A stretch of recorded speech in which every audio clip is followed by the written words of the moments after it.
লীগের কার্যক্রম নিষিদ্ধে উদ্বিগ্ন ভারত। ৪৮ ঘন্টার মধ্যে জিএম কাদের ও মুজিবুল হক চুন্নুর গ্রেফতার দাবি। প্রতিপক্ষকে ফাঁসাতে মেয়েকে হত্যা করেছেন বাবা। জামিন নিতে এসে কারাগারে গেলেন আওয়ামী লীগের ২ নেতা। এবং সর্বশেষ জানাবো, মাদারীপুরে হর্ন বাজানো নিয়ে দফায় দফায় সংঘর্ষ, আহত ১০। এতক্ষণ শুনছিলেন সংবাদ শিরোনাম, এবারে বিস্তারিত। তবে তার আগে অনুরোধ থাকবে আমাদের চ্যানেলটি সাবস্ক্রাইব করে বেল আইকনটি ক্লিক করুন।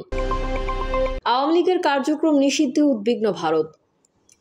আওয়ামী লীগের কার্যক্রমের ওপর বাংলাদেশের অন্তর্বর্তীকালীন সরকারের আরোপিত নিষেধাজ্ঞা নিয়ে উদ্বেগ প্রকাশ করেছে ভারত। মঙ্গলবার নয়াদিল্লিতে এক প্রেস ব্রিফিংয়ে এই উদ্বেগ প্রকাশ করেছেন ভারতের পররাষ্ট্র মন্ত্রণালয়ের মুখপাত্র রণধীর জয়সওয়াল। এ সময় বাংলাদেশে শিগগিরই অবাধ, সুষ্ঠু ও অন্তর্ভুক্তিমূলক নির্বাচন অনুষ্ঠানের আহ্বান জানান তিনি। সংবাদ ব্রিফিংয়ে রণধীর জয়সওয়াল বলেন, যথাযথ প্রক্রিয়া ছাড়া আওয়ামী লীগের ওপর নিষেধাজ্ঞা জারি করার ঘটনা একটি উদ্বেগজনক পদক্ষেপ। তিনি বলেন, গণতান্ত্রিক রাষ্ট্র হিসেবে ভারত গণতান্ত্রিক অধিকার হ্রাস এবং রাজনৈতিক পরিসর সংকুচিত হওয়া নিয়ে স্বাভাবিকভাবেই উদ্বিগ্ন।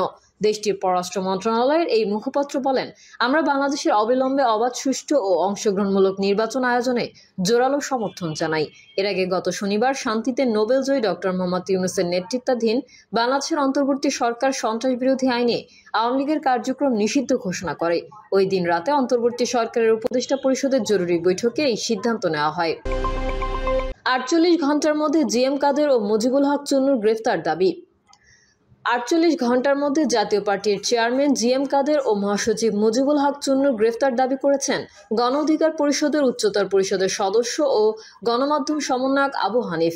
ওই পোস্টে আবু হানিফ লেখেন, জাতীয় পার্টির চেয়ারম্যান জিএম কাদের, মহাসচিব মুজিবুল হক চুন্নুকে আগামী ৪৮ ঘন্টার ভেতর গ্রেফতারের দাবি জানাচ্ছি। তাদের দুজনের নামেই জুলাই আন্দোলনে হত্যা মামলা হয়েছে একাধিক। হত্যা মামলার আসামি হওয়ার পরও কিভাবে তারা প্রকাশ্যে সংবাদ সম্মেলন করে, এটা সবচেয়ে অবাক করা বিষয়। প্রতিনিয়ত সংবাদ সম্মেলন করে জুলাই গণঅভ্যুত্থানের শহীদদের রক্তের বিনিময়ে দায়িত্ব পাওয়া অন্তর্বর্তী সরকারকে নিয়ে বিষাদগার করছে। গণহত্যার মামলার আসামিদের আটক না করে এভাবে প্রকাশ্যে সংবাদ সম্মেলন করতে দেওয়ার দায় এই সরকার এড়াতে পারে না। তাই আগামী ৪৮ ঘন্টার ভেতর জিএম কাদের ও চুন্নুকে আটকের দাবি জানাচ্ছি। তিনি লেখেন, সরকার উদ্যোগ না নিলে পরবর্তী পরিস্থিতি খারাপ হলে এর দায়ও কিন্তু সরকারকেই নিতে হবে। প্রতিপক্ষকে ফাঁসাতে মেয়েকে হত্যা করেছেন বাবা। কুড়িগ্রামে জমি জমা সংক্রান্ত বিরোধের জেরে প্রতিপক্ষকে ফাঁসাতে স্কুল শিক্ষার্থী জান্নাতীকে তার বাবা হত্যা করেছেন বলে অভিযোগ উঠেছে। মেয়েকে হত্যার অভিযোগে রোববার রাতে জান্নাতীর বাবা জাহিদুলকে গ্রেফতার করেছে কুড়িগ্রাম সদর থানা পুলিশ। একই সাথে জান্নাতের মা মোর্শেদা ও বড় চাচি কোহিনুর বেগমকেও আটক করা হয়েছে। কুড়িগ্রাম সদর থানার ভারপ্রাপ্ত কর্মকর্তা মোহাম্মদ হাবিবুল্লাহ এসব তথ্য নিশ্চিত করেছেন।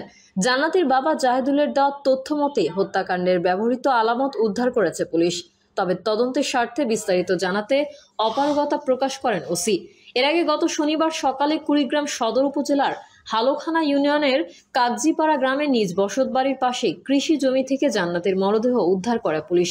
এ ঘটনায় জান্নাতীর চাচা খলিল বাদী হয়ে অজ্ঞাত ব্যক্তিদের আসামি করে মামলা করেন। জান্নাতীর পরিবারের দাবি, জমি জমা সংক্রান্ত বিরোধের জেরে প্রতিপক্ষের লোকজন রাতের বেলা জান্নাতীকে তুলে নিয়ে গিয়ে হত্যা করে ফেলে রাখে। তবে এমন তাদের দাবির সত্যতা নিয়ে সন্দেহ প্রকাশ করেন স্থানীয়রা। এলাকাবাসীর সূত্রে জানা গেছে, জান্নাতীর বাবা জাহিদুল ও চাচা খলিলের সাথে একই এলাকার মকবুল পাটোয়ারির গঙের জমি নিয়ে বিরোধ চলছিল। এছাড়াও খলিল ও জাহিদুলের আপন ছোট ভাই রফিকুলের সাথেও জমি নিয়ে দ্বন্দ্ব চলমান। এসব নিয়ে পক্ষে বিপক্ষে মামলাও রয়েছে। প্রতিপক্ষকে ফাঁসাতে গরু ছাগল চুরি, খড়ের গাদায় আগুন দেওয়া সহ পরস্পরের বিরুদ্ধে নানা অভিযোগ রয়েছে। জাহিদুল ও তার বড় ভাই খলিল জমি নিয়ে তাদের আপন ভাই রফিকুল ও তার স্ত্রী হালি বেগমকেও মারধর করেন। রফিকুল বাদী হয়ে মামলাও করেছেন, কিন্তু জাহিদুল ও খলিলের ভয়ে তারা কয়েক মাস এলাকা ছাড়া ছিলেন। জাহিদুল ও খলিল প্রতিপক্ষকে ফাঁসাতে ছোট ভাই রফিকুল ও তার স্ত্রীকে মারার হুমকি দিয়েছিলেন বলে অভিযোগ হালি বেগমের। হালি বেগম বলেন, স্বামীর আপন ভাই খলিল, জাহিদুল ও একরামুলরা পিটিয়ে আমার হাত পা ভাঙি দিয়েছে।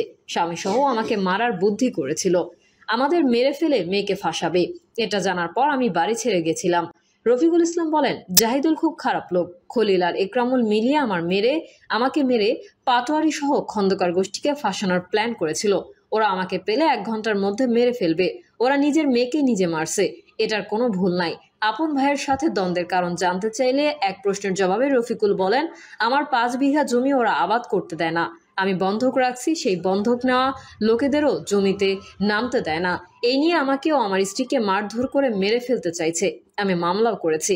জাহিদুলকে গ্রেফতারের খবরে এলাকাবাসীর অভিযোগ, জান্নাতীকে হত্যা করে প্রতিপক্ষে ফাঁসানোর পেছনে শুধু জাহিদুল নয়, তার বড় ভাই খলিলের প্রত্যক্ষ মদত থাকতে পারে। এলাকায় খলিলের ঘনিষ্ঠ সহচর হিসেবে পরিচিত রুহুল আমিন ওরফে উকিল এবং আব্দুল কাদের নামে দুই প্রতিবেশী খলিল ও জাহিদুলকে সব ধরনের পরামর্শ দিয়ে থাকে। এ ঘটনায় তাদের কোনো সম্পৃক্ততা রয়েছে কিনা তাও খতিয়ে দেখার দাবি জানিয়েছেন এলাকাবাসী। তবে এই নিয়ে নিজেদের পরিচয় প্রকাশ করে কেউ বক্তব্য দিতে রাজি হননি। জামিন নিতে এসে কারাগারে গেলেন আওয়ামী লীগের দুই নেতা।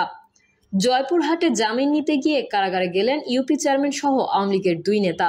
মঙ্গলবার দুপুরে জয়পুরহাট আদালতে হাজিরা দিয়ে জামিন নিতে গেলে জেলা ও দায়রা জজ আদালতের বিচারক মুজিবুর রহমান আবেদন নামঞ্জুর করে কারাগারে পাঠানোর নির্দেশ দেন।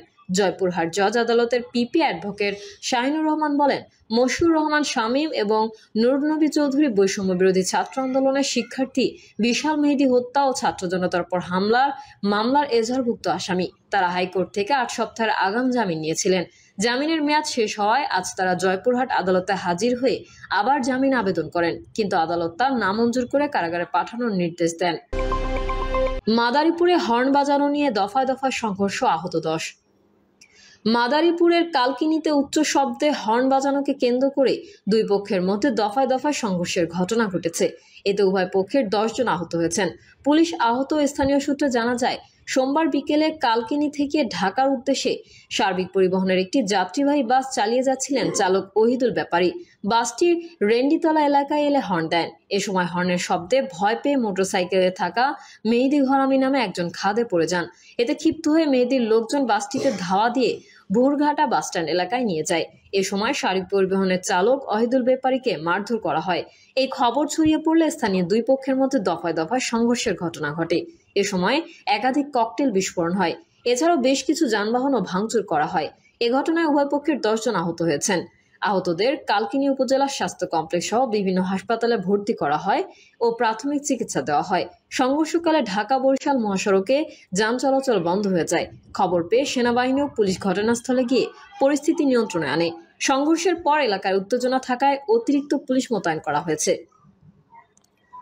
প্রিয় দর্শক, এই ছিল এখনকার সর্বশেষ সংবাদ। আপডেট সংবাদ পেতে চ্যানেলটি সাবস্ক্রাইব করে বেল আইকনটি ক্লিক করুন।